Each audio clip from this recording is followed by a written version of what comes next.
বাঁকুড়ায় রাস্তা নিয়ে বিতর্ক। জনবসতিপূর্ণ এলাকায় রাস্তা তৈরি হয়নি, হয়েছে ঘন জঙ্গলের মধ্যে। রহস্যটা কি দেখুন।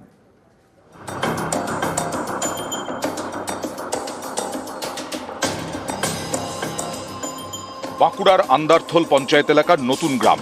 কয়েক মাস আগে গ্রামে পাকা রাস্তার কাজ শুরু হয়, কিন্তু শেষ হয়নি।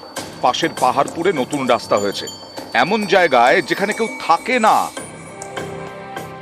এখানে রাস্তা করা হয়েছে গ্রামবাসী এবং আন্দারথল গ্রাম পঞ্চায়েতের উপপ্রধান বলছেন কারুকে কিছু পাইয়ে দেওয়ার কারণে। কেন না, বিস্তীর্ণ এই মাঠ এলাকাতে রাস্তার কোনো প্রয়োজনই নেই, সেখানেই হয়েছে রাস্তা।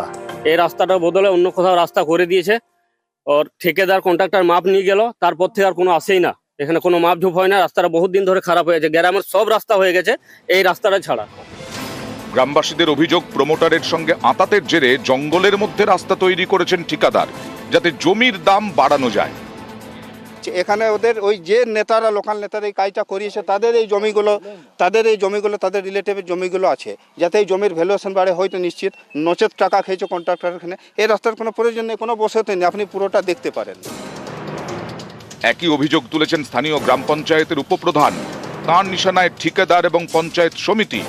রাস্তা তৈরির দুর্নীতি নিয়ে সরব হওয়ায় তাকে হুমকি দেওয়া হয় বলে অভিযোগ তৃণমূল পরিচালিত পঞ্চায়েতের উপপ্রধানের।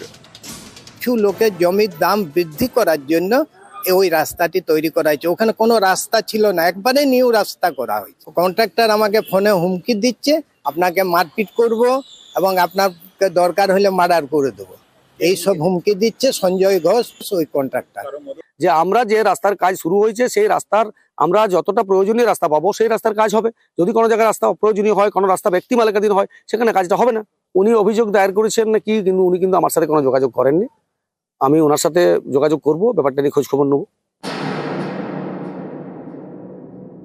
যেটা সাধারণ মানুষ ব্যবহার করতে পারবে, যে জায়গাটা প্রয়োজনীয় ছিল সেই জায়গাটা না করে ওই জায়গাটা করে। পরিষ্কার বোঝা যাচ্ছে তৃণমূল নেতারা ওই প্রমোটারদের এখানে টাকা খেয়ে এই কাণ্ডটি ঘটিয়েছে। 20 আসনের আন্দারথল গ্রাম পঞ্চায়েতের 10টি আসন তৃণমূলের। সংরক্ষণের গেরোয়ে পঞ্চায়েত প্রধান বিজেপির। রাস্তা বিতর্কে পঞ্চায়েতের বিজেপি প্রধানের কাঁধেই দায় চাপিয়েছে তৃণমূল পরিচালিত পঞ্চায়েত সমিতি। আন্দারথল গ্রাম পঞ্চায়েতের প্রধান তো ভারতীয় জনতা পার্টি, বিজেপির প্রধান। এবারে যদি বিজেপির প্রধানের সাথে কোনো কারণে কোনো যোগসাজশ করে কোনোভাবে কিভাবে গেছে, সেটা তো আমি বলতে পারবো না, আমার খোঁজ নিয়ে দেখতে হবে। ভোটের মুখে রাস্তা নিয়ে রাজনীতির হাওয়া গরম। অন্যদিকে রাস্তার দাবিতে রাস্তায় গ্রামবাসীরা। গ্রামে পাকা রাস্তার দাবিতে তারা বিক্ষোভ দেখান। বাঁকুড়া থেকে প্রিয়ব্রত গোস্বামী, নিউজ 18 বাংলা।